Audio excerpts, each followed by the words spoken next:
Deixa eu só dar o sinalzinho. Ok, vamos começar então. Pessoal, esse assunto é importantíssimo. Por que ele é importantíssimo? Só para o vestibular? Não. Não só para o vestibular. Esse assunto ele é importante até porque o mundo hoje vive uma crise. Crise essa que foi iniciada por fatores, mas posso dizer que o principal deles foi a nossa pandemia, né? Desde o ano passado, a gente está vivendo restrição de movimentação. Tinha situações que praticamente a gente não poderia sair na rua. Então, isso acabou levando a uma queda muito grande na produção mundial. O resultado imediato disso foi que alguns produtos ficaram faltando, outros produtos ficaram em menor quantidade no mercado, e aí o preço desses produtos começou a aumentar a nível mundial, né?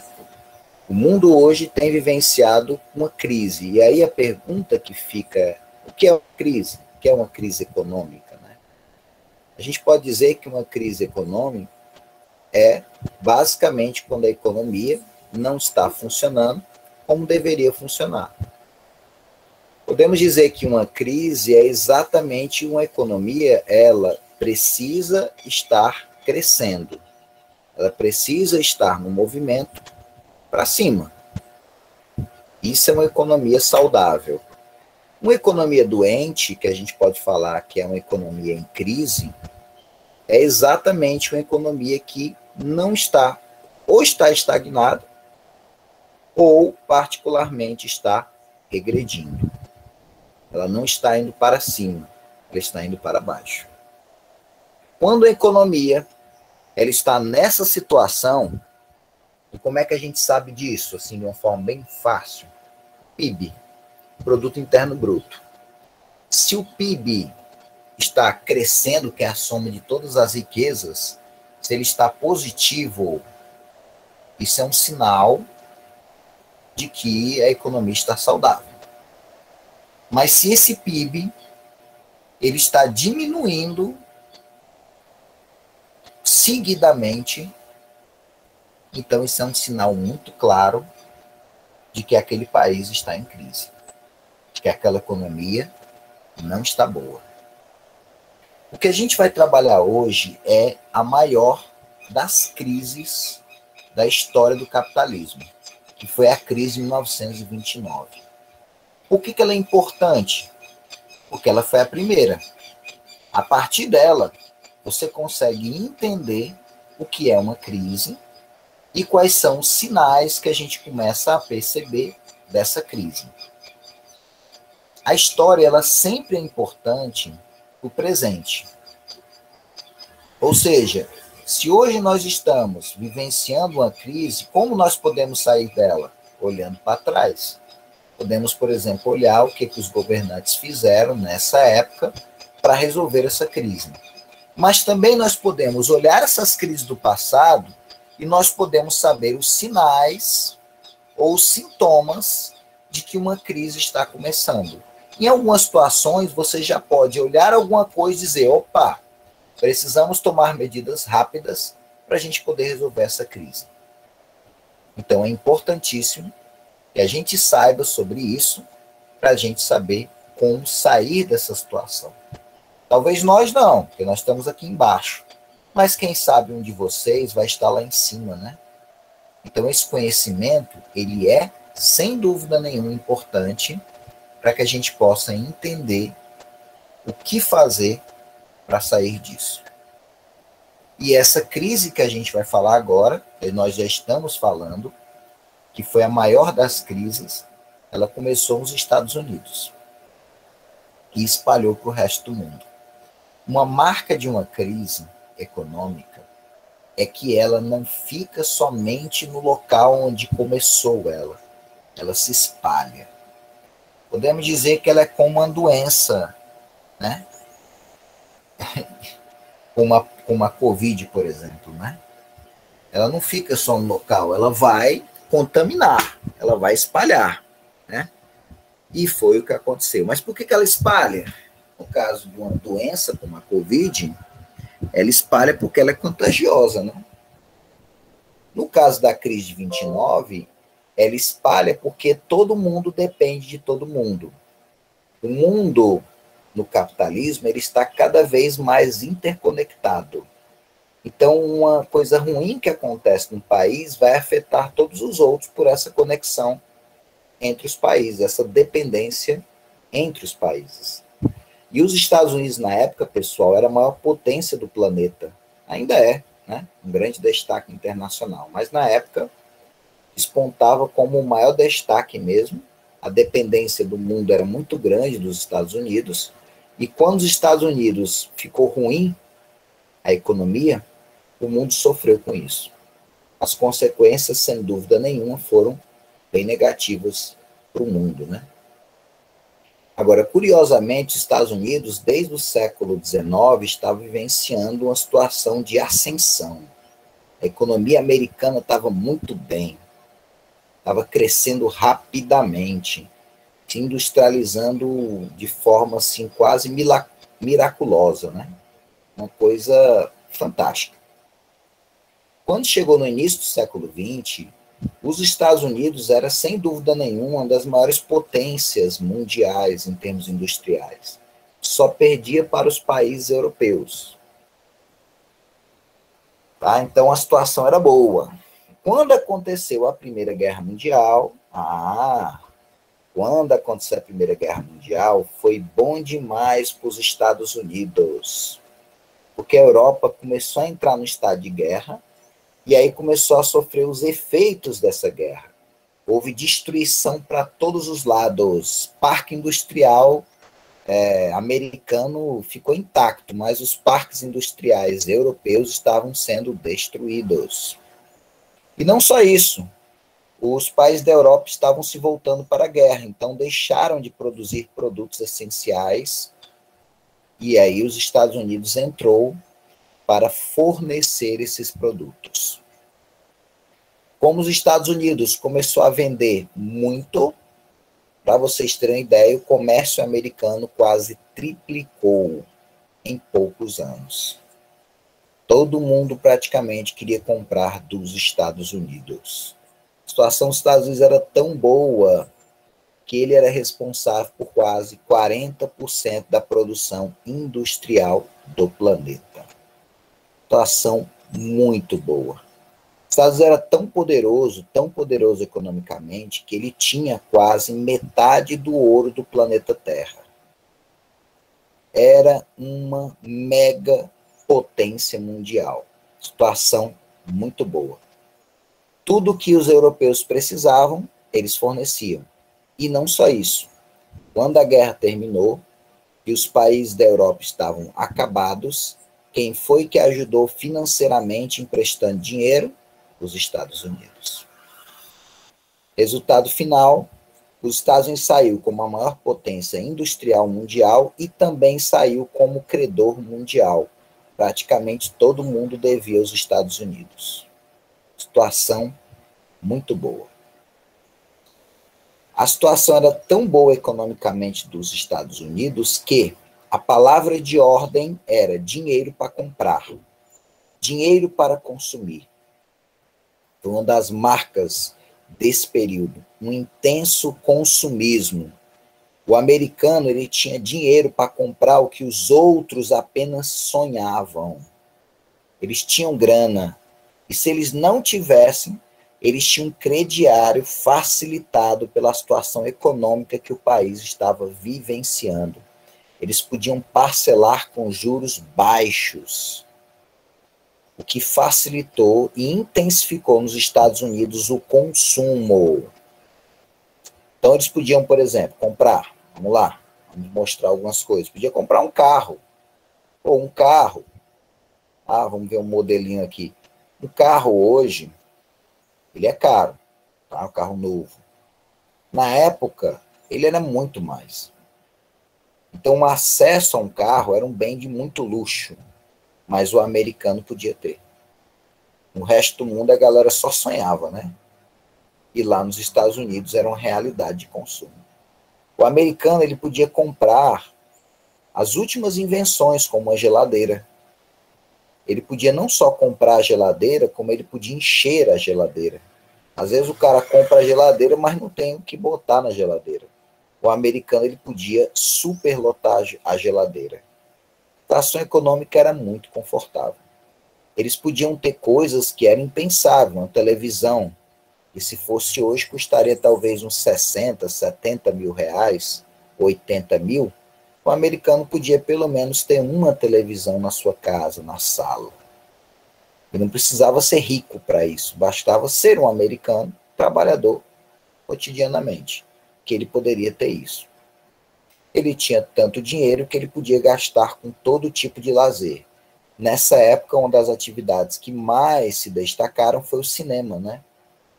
Cinema mudo na época, né? Charlie Chaplin e companhia. Essa galera ganhou muito dinheiro porque o consumo desse entretenimento foi muito alto. As pessoas também gastavam dinheiro em clubes, né, noturnos, em boates, em bares, em casas de prostituição, todo tipo de diversão. O dinheiro americano poderia ser investido. Tá? A situação era muito boa. Que a gente tem uma imagem representando uma casa noturna, possivelmente onde as mulheres dançam. Né? A gente pode ter também casos de prostituição, não, mas, enfim, um dos destaques, nós temos dançarinas aqui, né?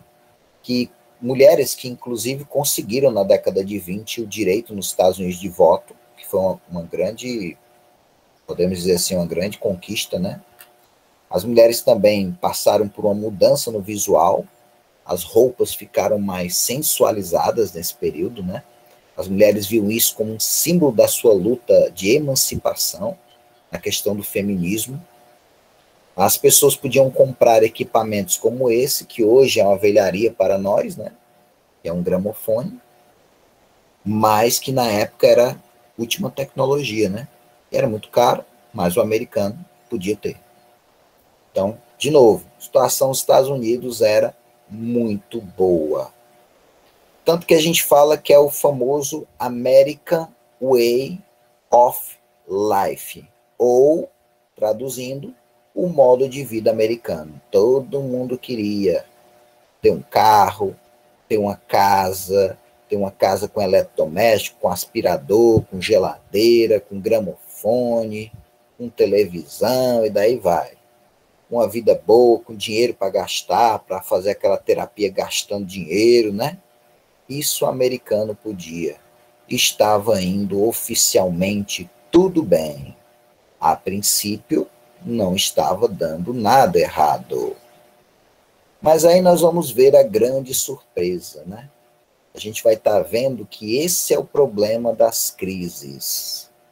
Normalmente, quando a crise ela chega, antes dela chegar, normalmente aquele país vivenciou um período muito bom economicamente.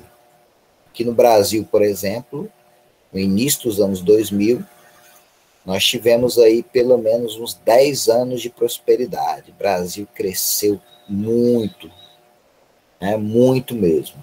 Até 2010, o Brasil venceu um boom econômico, né, extraordinário.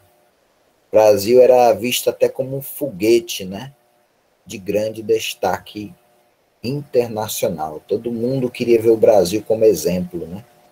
Via o Brasil, na verdade, como exemplo. E aí aconteceu, né? Praticamente 3 anos depois, aí, o Brasil mergulhou numa crise. Isso não acontece só nos Estados Unidos, mas isso é um padrão, geralmente, de crises, né? Antes dela chegar, tem um período muito bom. É aquela coisa, você está andando na estrada, tá tudo bem, tá tudo maravilhoso, de repente você cai num buraco, né? Então, isso realmente poderia acontecer e era muito comum. Esse personagem que está aí diante de vocês é o Al Capone, um mafioso que vendia várias coisas, né, drogas e tal, mas um dos destaques dele é que ele contrabandeava bebidas alcoólicas. Você fala, como assim, Cal? Os Estados Unidos queriam passar a imagem para o mundo que eles eram conservadores, né? Eles eram sóbrios. Então eles criaram a lei seca, A lei seca aqui no Brasil diz, se beber, não dirija. Nos Estados Unidos, não beba de jeito nenhum, foi proibido.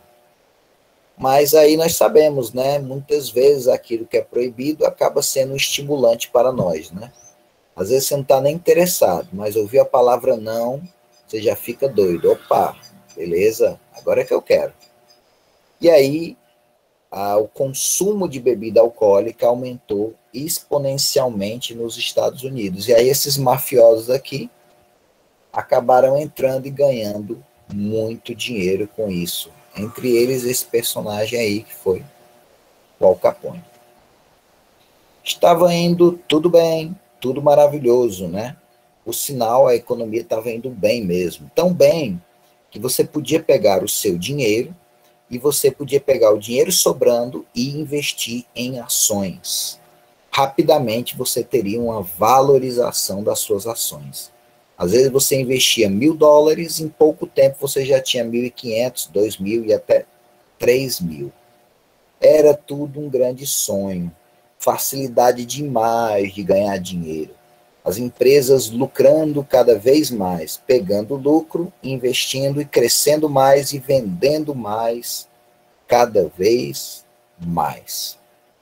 O mundo maravilhoso, né? Porém, eles estavam tão empolgados com os benefícios do crescimento econômico que eles tiveram os olhos fechados para não ver os sinais de uma crise que estava por chegar. E a crise, na verdade, a gente pode falar que 2 sinais foram evidentes. O primeiro sinal foi que a Europa estava se recuperando depois da guerra bem rápido. Praticamente em 1924, a Europa já estava quase recuperada, estava montando as suas indústrias e lentamente estava deixando de comprar dos Estados Unidos. Estava comprando, mas comprando cada vez menos. Então esse foi o primeiro sinal que os empresários, na sua sana de ganhar dinheiro, não estavam percebendo que cada vez as pessoas cada vez tinha menos pessoas querendo seus produtos. E os caras lá produzindo cada vez mais. Outro sinal que também apareceu foi o seguinte: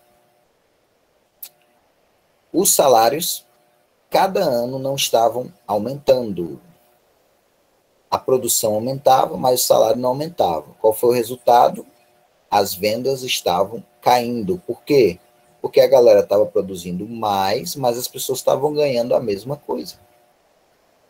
Se você ganha mais, oficialmente você gastaria mais, pelo menos é mais ou menos essa lógica, né? Então eles não perceberam também que dentro dos Estados Unidos a galera não estava comprando tanto quanto eles estavam pensando. A Europa estava comprando cada vez menos e não estavam acompanhando dentro dos Estados Unidos o ritmo de crescimento da produção. E aí a tragédia começou a acontecer. Várias empresas começaram a perceber que o preço dos produtos começou a cair. Mas por que os preços caíram? Por causa da produção. No capitalismo funciona a lei da oferta e da procura. Quanto mais você produz, quanto mais você tem. Assim, se a tua produção ela é maior, ou melhor, menor do que a necessidade, significa dizer que tem muita gente querendo teu produto, não tem para todo mundo, então o preço sobe. Mas se eu tenho muito produto e menos pessoas, né, para comprar, o preço vai cair. E foi o que aconteceu nos Estados Unidos. O preço foi caindo cada vez mais. Os lucros foram caindo absurdamente. Caíram tanto que as empresas começaram a ter prejuízo. E aí a situação foi ficando ruim, porque o empresário sabe, se a tua empresa não está dando lucro, está dando prejuízo, tem que tomar uma atitude rápida. Se não resolver, o mais sensato é fechar as portas, é decretar falência. E foi o que foi ocorrendo nos Estados Unidos. Várias empresas foram fechando as portas. E aí começou um desespero, das pessoas que estavam investindo dinheiro nessas empresas na Bolsa de Valores. Essa galera correu para a Bolsa de Valores para vender as suas ações para não perder. Porque se a empresa está fechando, as ações delas não vão valer mais nada, né? Então o desespero foi grande, as pessoas foram correndo para vender as ações, só que não eram 2, 3 pessoas, eram milhões de pessoas fazendo isso. O resultado imediato é que era muita gente vendendo e pouca gente comprando. Qual foi o resultado? O preço das ações despencou. Nem caiu não, despencou. Foi um negócio radical. Tá? A situação foi tão séria que no dia 29 de abril de 1929, uma terça-feira, a Bolsa de Valores de Nova York quebrou, fechou. As ações baixaram tanto o preço que não valiam praticamente nada. Então não tinha mal o que vender. Então a Bolsa quebrou. Aqui é uma imagem mostrando exatamente o momento em que a Bolsa de Nova York fechou e os investidores ficaram do lado de fora, porque praticamente não tinham o que fazer. Tinha pessoas que perderam milhões da noite para o dia. O cara era milionário e no outro dia ele não tinha um centavo. Perdeu quase tudo. A população, então, que perdeu, tinha às vezes um dinheirinho guardado no banco, né? Então a galera correu para os bancos para tirar o dinheiro. Só que os bancos não tinham dinheiro suficiente para essa quantidade de pessoas que veio pegando dinheiro de uma vez. Resultado, os bancos simplesmente não tinham mais dinheiro para pagar suas próprias contas. Não tinham mais dinheiro para empréstimos que as pessoas precisassem. Qual foi o resultado? Em um ano e pouco, quase 3.500 bancos fecharam as portas.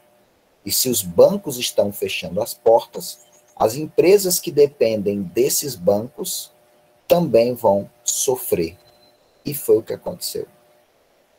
Resultado, o dinheiro cada vez estava diminuindo, as empresas diminuindo ou fechando as portas, e milhões de pessoas estavam sendo colocados para a rua, demitidos, desempregados.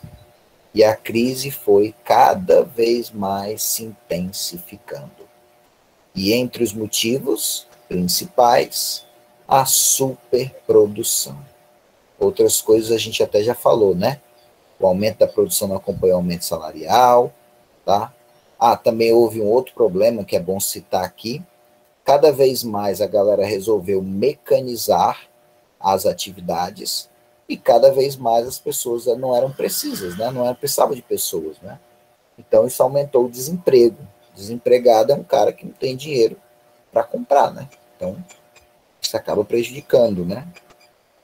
Já falamos da Europa, a recuperação dela, a concentração da riqueza nas mãos de poucos, isso aí eu não falei, tá? As empresas fechando, o aumento do desemprego e, por fim, a quebra da Bolsa de Valores de Nova York. Beleza? Foi o crash da Bolsa, né? Situação realmente crítica. Nós temos uma imagem aqui que a gente pode usar como uma coisa simbólica, né? As pessoas estavam indo na rua para fazer protesto porque queriam emprego. Aqui, particularmente, nesse protesto, nós temos um garoto, seu pai possivelmente está aqui, e ele pergunta: por que meu pai não podem dar um emprego para o meu pai? Por que meu pai, né? Ou seja, a criança não entendia. Beleza? Na verdade, não foi talvez nem ela que escreveu isso, foi o pai dela, né? Mas era um resumo para a gente entender dessa situação que os Estados Unidos estavam vivenciando. A coisa foi tão radical que o desemprego chegou a um número absurdo nos Estados Unidos de 30%. Isso é um número absurdo. Estados Unidos, quando está ruim, é 10%. 30% é praticamente o fundo do poço. Beleza? Muito, muito, muito, muito ruim. Resultado: produção americana, houve uma retração. Os Estados Unidos parou de crescer. O desemprego aumentou absurdamente. Empresas foram fechando. Pessoas ficaram desesperadas. Ora, chegava em casa, não tinha o que fazer, tinha só que dizer que não tinha mais emprego. Outros não aguentaram o rojão e se lançaram do alto dos prédios. Suicídio era algo extremamente comum durante esse período. Desespero quase que total.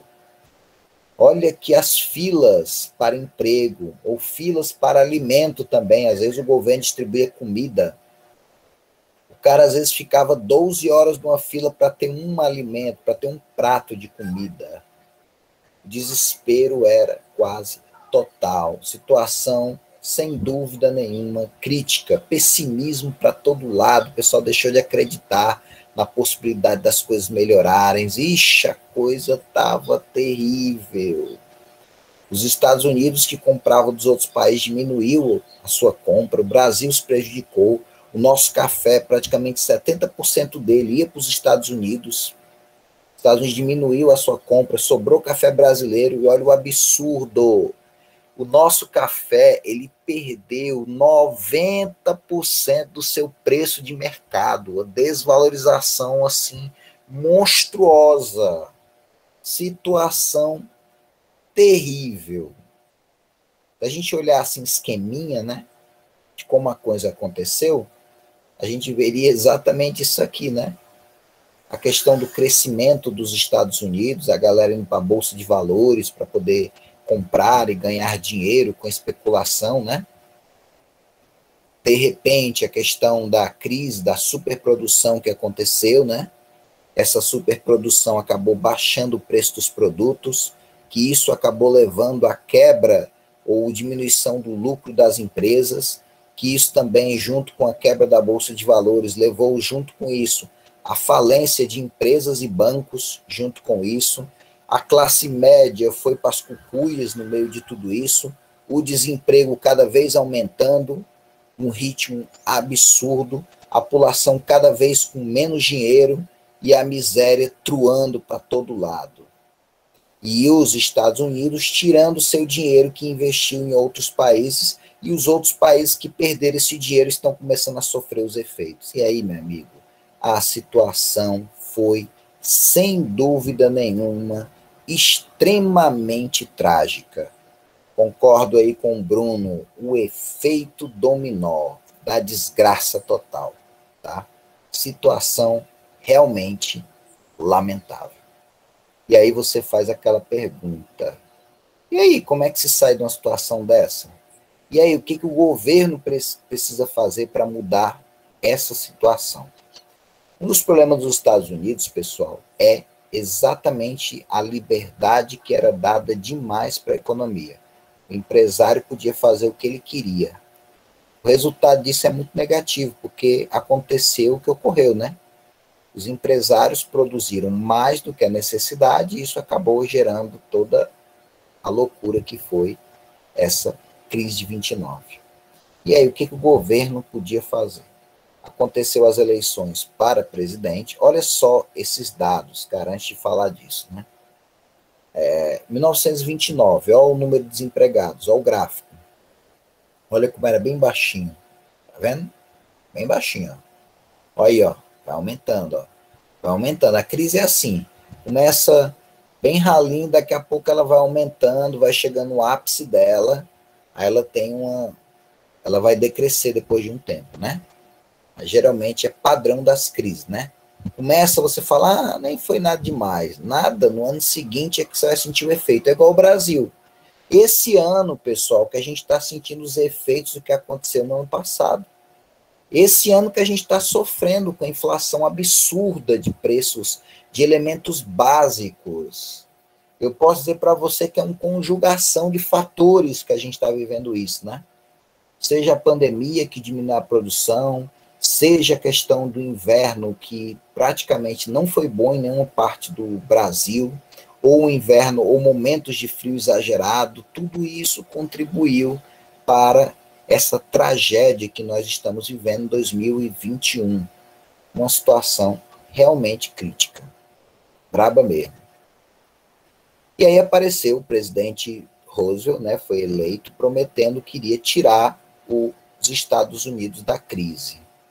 Ele ia recuperar a economia americana e incentivar a criação de empregos.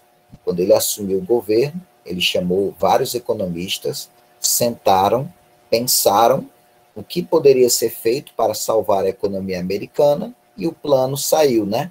O New Deal, ou o Novo Acordo, a tradução, né? Qual era o que ele vai fazer agora? A partir de agora, a economia não ia mais ter tanta liberdade como tinha. O governo ia interferir na economia e injetar muito dinheiro na economia. 4 bilhões de dólares é muita coisa, né? Hoje, os Estados Unidos investem trilhões, né? Mas na época, bilhões era muita coisa mesmo.